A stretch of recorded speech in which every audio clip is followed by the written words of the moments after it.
یہ clip number 29، اس میں آپ انشاءاللہ قرآن پاک کی سورہ بقرہ کی آیت نمبر 84 سے لے کر 86 تک کی تلاوت، ترجمہ اور تفسیر صراط الجنان سنیں گے۔ بسم اللہ الرحمن الرحیم۔ ترجمہ: اللہ کے نام سے شروع جو نہایت مہربان رحمت والا ہے۔ وَإِذْ أَخَذْنَا مِيثَاقَكُمْ لَا تَسْفِكُونَ دِمَاءَكُمْ وَلَا تُخْرِجُونَ أَنفُسَكُمْ مِنْ دِيَارِكُمْ ثُمَّ أَقْرَرْتُمْ وَأَنْتُمْ تَشْهَدُونَ۔ ترجمہ: اور یاد کرو جب ہم نے تم سے عہد لیا کہ آپس میں کسی کا خون نہ بہانا اور اپنے لوگوں کو اپنی بستیوں سے نہ نکالنا، پھر تم نے اقرار بھی کر لیا اور تم خود اس کے گواہ ہو۔ وَإِذْ أَخَذْنَا مِيثَاقَكُمْ، اور یاد کرو جب ہم نے تم سے عہد لیا، یعنی اے یہودیوں وہ وقت یاد کرو جب ہم نے تمہارے آباء و اجداد سے تورات میں یہ عہد لیا کہ تم آپس میں کسی کا خون نہ بہانا اور اپنے لوگوں کو اپنی بستیوں سے نہ نکالنا، پھر انہوں نے اس عہد کا اقرار کر لیا اور تم خود بھی اپنے آباء و اجداد کے اس اقرار کے گواہ ہو۔ ثم أنتم هؤلاء تقتلون أنفسكم وتخرجون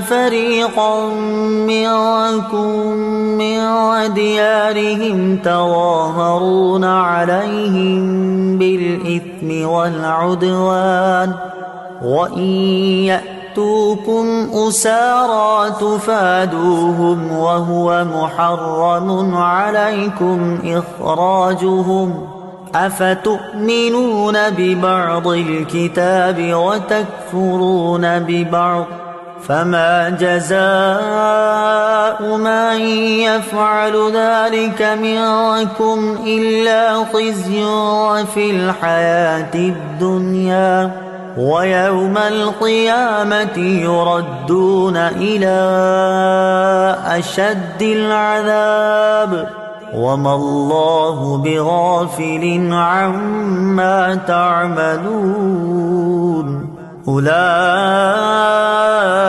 الذين اشتروا الحياة الدنيا بالآخرة فلا يخفف عنهم العذاب ولا هم ينصرون۔ ترجمہ: پھر یہ تم ہی ہو جو اپنے لوگوں کو قتل بھی کرنے لگے اور اپنے میں سے ایک گروہ کو ان کے وطن سے بھی نکالنے لگے۔ تم ان کے خلاف گناہ اور زیادتی کے کاموں میں مدد بھی کرتے ہو، اور اگر وہی قیدی ہو کر تمہارے پاس آئے تو معاوضہ دے کر انہیں چھڑا لیتے ہو، حالانکہ تمہارے اوپر تو ان کا نکالنا ہی حرام ہے۔ تو کیا تم اللہ کے بعض احکامات کو مانتے ہو اور بعض سے انکار کرتے ہو؟ تو جو تم میں ایسا کرے اس کا بدلہ دنیاوی زندگی میں ذلت و رسوائی کے سوا اور کیا ہے، اور قیامت کے دن انہیں شدید ترین عذاب کی طرف لوٹایا جائے گا۔ اور اللہ تمہارے اعمال سے بے خبر نہیں۔ یہی وہ لوگ ہیں جنہوں نے آخرت کے بدلے دنیا کی زندگی خرید لی، تو ان سے نہ تو عذاب ہلکا کیا جائے گا اور نہ ہی ان کی مدد کی جائے گی۔ ثم انتم ہؤلاء، پھر یہ جو تم ہو، تفسیر صراط الجنان میں ہے۔ اس آیت میں حضور پرنور صلی اللہ تعالی علیہ وسلم کے مقدس زمانے میں موجود یہودیوں کے عجیب و غریب طرز عمل کا بیان ہے۔ افتؤمنون ببعض الکتاب، کیا کتاب کے کچھ حصے پر ایمان رکھتے ہو؟ تفسیر صراط الجنان میں ہے بنی اسرائیل کا عملی ایمان ناقص تھا کہ کچھ حصے پر عمل کرتے تھے اور کچھ پر نہیں۔ اس پر فرمایا گیا کہ کیا تم کتاب کے کچھ حصے پر ایمان رکھتے ہو اور کچھ سے انکار کرتے ہو؟ اس آیت سے معلوم ہوا کہ شریعت کے تمام احکام پر ایمان رکھنا ضروری ہے اور تمام ضروری احکام پر عمل کرنا بھی ضروری ہے۔ کوئی شخص کسی وقت بھی شریعت کی پابندی سے آزاد نہیں ہو سکتا، اور خود کو طریقت کا نام لے کر یا کسی بھی طریقے سے شریعت سے آزاد کہنے والے کافر ہیں۔ اس کی تفصیل جاننے کے لیے فتاوی رضویہ کی 21ویں جلد میں موجود اعلیٰ حضرت رحمۃ اللہ تعالی علیہ کی کتاب مقال العرفاء باعزاز شرع و علماء، علماء اور شریعت کی عظمت پر اہل معرفت کا کلام کا مطالعہ فرمائیں۔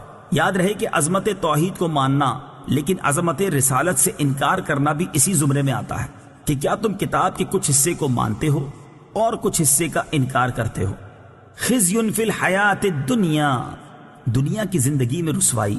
تفسیر صراط الجنان میں ہے بنی اسرائیل کی دنیا میں تو یہ رسوائی ہوئی کہ بنی قریظہ 3 ہجری میں مارے گئے اور بنی نذیر اس سے پہلے ہی جلا وطن کر دیے گئے۔ اس سے معلوم ہوا کہ کسی کی طرفداری میں دین کی مخالفت کرنا اخروی عذاب کے علاوہ دنیا میں بھی ذلت و رسوائی کا باعث ہوتا ہے۔ دنیا کے بڑے بڑے معاملات کو اس آیت کے تحت دیکھا جا سکتا ہے۔ نیز یہ بھی معلوم ہوا کہ کبھی گناہوں کی شامت سے دنیاوی آفات بھی آ جاتی ہیں۔ وَمَا اللَّهُ بِغَافِلٍ، اور اللہ غافل نہیں۔ تفسیر صراط الجنان میں ہے اس طرح کی آیات جن میں یہ مفہوم ہو کہ اللہ تعالیٰ تمہارے اعمال سے غافل نہیں، ان میں نافرمانوں کے لیے شدید وعید ہوتی ہے کہ اللہ تعالیٰ تمہارے افعال سے بے خبر نہیں ہے، تمہاری نافرمانیوں پر شدید عذاب دے گا۔ یوں ہی ایسی آیات میں مومنین و صالحین کے لیے خوشخبری ہوتی ہے کہ انہیں اعمال حسنہ کی بہترین جزا ملے گی۔ Audio clip number 28